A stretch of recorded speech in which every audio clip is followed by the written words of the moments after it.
Oh God. The viewers just turned up, can you pop back? And I went, oh no. So then I had to run back to this house, and again it was really, really hot. I got there dripping with sweat just as the buyer's coming out, and they said, no, it's not suitable. And I went, oh, so I've run all that way. And then I thought, oh, where are you going? Are you going past town? Can you give me a lift? So they gave me a lift back to town. Well, I do remember we were poor. We lived in a council house on a council estate, and I had an older sister who was in a wheelchair and a younger brother who was about 5 years younger than me. So I was in the middle. But I felt that, you know, I had to be our older brother for my brother, and obviously look after my sister because she was in a wheelchair. My mum and dad got divorced, and later on my dad committed suicide, so I really had to take over as the man of the house. So I did find that, you know, I became very independent at an early age. But my mum had a new boyfriend when I was probably about 12 or 13, so I ended up leaving home at about 14 and sleeping on friends' sofas until the social services got involved, and I ended up having a room in someone's house. And so yeah, I was still going to school, but I was living in a room with just a bed and a fridge in it and a toaster. So it made me independent. I do remember that I wanted to be rich. I definitely wanted to earn a lot of money, and because I didn't like being poor. So yeah, that was my early memories of childhood. And yeah, my first job was on a YTS. That was short for Youth Training Scheme, YTS, Youth Training Scheme. And I think it was £25 a week. And that was at Barclays Bank. And I remember getting taken on at Barclays Bank, and I was paid, after a year, they'd take you on full time, and it was like £250 a month. This was obviously quite a long time ago. But at the time, I remember thinking, I looked at everyone else that was working at Barclays Bank. They'd been there for 10 or 20 years, and I thought, is that what I want? Do I want to be like that? And I went, no. And I needed to earn more money. So a friend of mine was working as an estate agent. So I decided to find out more, and he told me that he was earning a really, really good income, and they'd got some jobs available. And I remember the job being advertised at £12,000 a year. At the time, that was a lot of money. So I thought, I'll apply for a job, and I went for a job, and I didn't get it. They said no. And I went, oh, let's get. This was in a town called Daventry in Northamptonshire, and the company was called Taylor's Estate Agents, part of Countrywide at the time. So I was determined not to give up, and I thought I'll go to the next town, a bigger town, Northampton. So I literally went on there on Saturday, got the bus there. It was raining, and I walked around every estate agent I could find and knocked on the door and said, look, have you got any jobs going? And everyone said no, no, no. A lot of rejection, a lot of people saying no. And then I saw there was another Taylor's Estate Agents, and I thought, well, I could try there again. I know they said no to me, but this is a different town, for someone different. Why don't I just go and ask? So I went into Taylor's Estate Agents, and I said to the guy on the desk, any jobs going? He said, well, have a seat and I'll go and get someone to have a chat with you. And I went, okay, great. So I was sitting there waiting, and I kept looking at my watch, waiting for quite a long time. I thought, maybe he's forgotten me. And I thought, well, I better just ask this person's name, so when they do come down these steps, I know what the name is. So I said to the guy behind the desk, I said, who is it who's coming down to see me? And they said, oh, his name's Bob Butler. And I went, oh no, that was the guy I had an interview with who told me no. So I was thinking, oh no, I better go. And just as I got up to go, these legs started coming down the steps, and I thought, oh no, it's him. So it was really awkward, and I said, hi, and then he recognised me and said, before I could say I'm really sorry, I better go, I'm not suitable. Before I could say anything, he said, that's what I like. Determination, not giving up, coming back. And I went, yeah, that's right. So I went upstairs, had another interview, and he said, okay, you need to lose those white socks, you need to lose that disco jacket that you're wearing. And he asked me a few questions like, have you got a driving licence? To which I replied, yes. And he said, have you got a car? And I said, yes. but I didn't really have a driving license and I didn't really have a car, so I got the job. So then I had to quickly get a driving license. So I was on the phone to the the DVLA trying to book a driving test, and they were saying the earliest we've got is like 3 months' time. Then I'd ring up the next day. They'd, oh no, there's one in 2 months' time. I thought, no, I need something soon. So I'd ring up every day, trying to see if they've got a cancellation. And one day they said, yeah, we've got a cancellation. I went, brilliant, when is it? And they said, like, tomorrow. I went, okay, great, where is it? They said, Derby. And I went, oh my God, where's Derby? And I said, I'll take it. So I'd never been to Derby before. And I got a friend to take me to Derby. I rented a car from the local, it's the British School of Motoring, so I rented their car. So I was in a metro, a car I'd never been in before, in a town that I'd never been in before, taking my test, and I needed to pass this test for my job. So I took the test, and I hit the curb, going round a roundabout.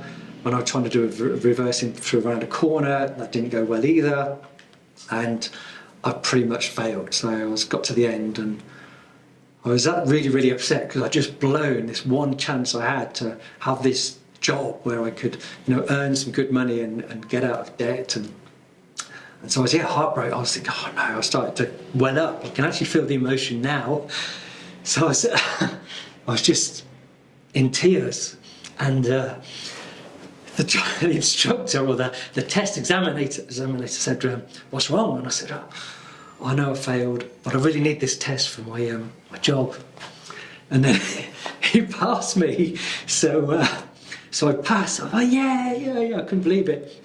So I got to work, and first day of work the following week, and they said, so have you got a car?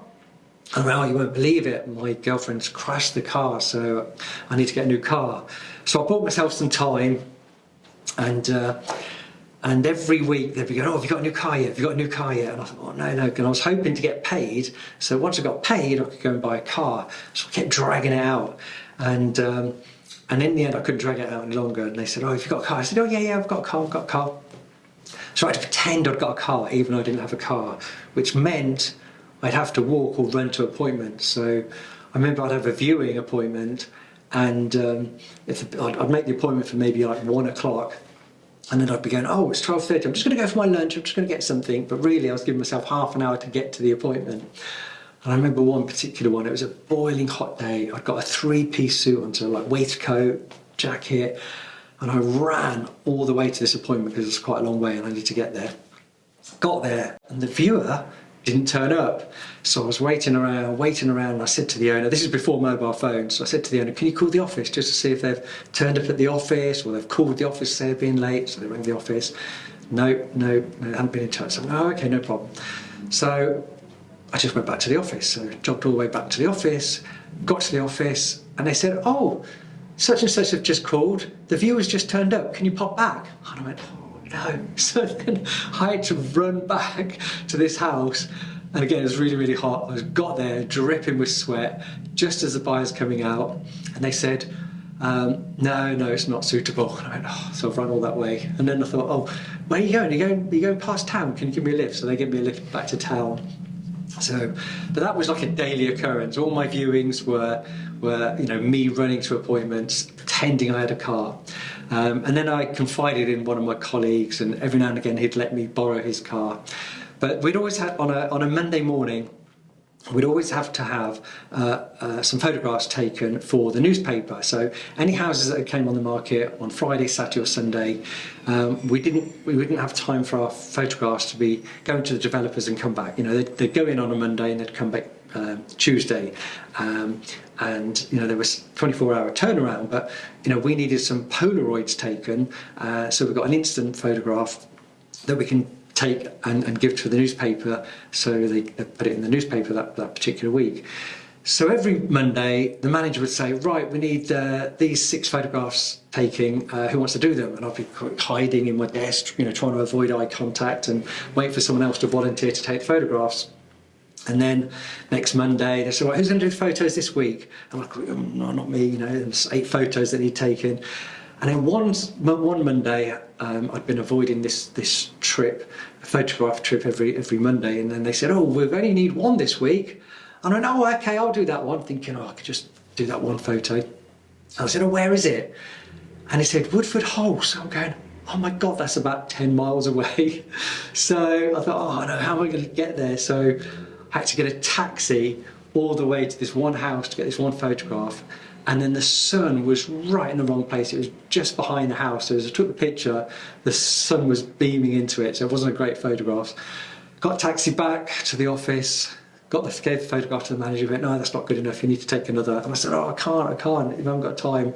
So we had to use that photograph. And I remember that taxi was like, £15, which is like more money than I had available. So I was really living hand to mouth at the time and not earning enough money. But it was good. I learned to be, resourceful, to make sure I found a way to get things done. But it was definitely hard, those first few weeks and months until I did have a decent pay packet. So I went to buy. The pressure was on me to buy a car, so I did go and buy a car. And it was near the end of the month, and I didn't expect to find one straight away, but I found a car fairly quickly, and it was going to be £500. Obviously a pretty basic car. And I knew that I was going to get paid at the end of the month, and so I wrote this lady a cheque for £500 and hoped that she'd take a few days before she banked it. And she banked it straight away, and she said to me, and it obviously bounced, and then she rings me at work saying, oh, this cheque's bounced. So I was going, oh, that's strange, I don't know why that's happened, the money's there, maybe just represent it. So again, she represented it and it bounced again. And I thought, oh no, it's nearly payday. So I just hoped that, eventually she'd pay it in and it would get paid with my wages. Anyway, I got a call from the area manager and he said, Sean, I want to see you today. I went, oh, okay. So I had to go and see him. And he said, I've had a complaint from this lady. She said you wrote a cheque for buying her car and the cheque's bounced. I said, oh, I don't know why it's bounced. It must be the bank. And he said, well, have you got the money? And I went, yeah, I've got the money. And it was actually payday that day, but I was only getting paid £250. And he said, have you got the money? And I thought, yeah, I've got the money. He said, well, I want you to go to the bank, get the money out today and pay this lady in cash. Can you do that for me? And I went, yeah, I can do that. And I thought, what am I going to do? The only thing I could do was sell the car. So I went to a local garage and I said, how much will you give me this car? I literally bought it a week ago for £500. I said, we'll give you £250. And I thought, oh no, I've been paid £250 as well, and so I'd literally got £500. Then I had to get a lift over to this lady to give her the £500, and so I didn't have a car and I didn't have any money, and I was back to square one. So it was just carrying on again as I was, running to my appointments, getting lifts, getting taxis. But it's all about being resourceful, especially when you're starting off. So yeah, that was my early days in a estate agency.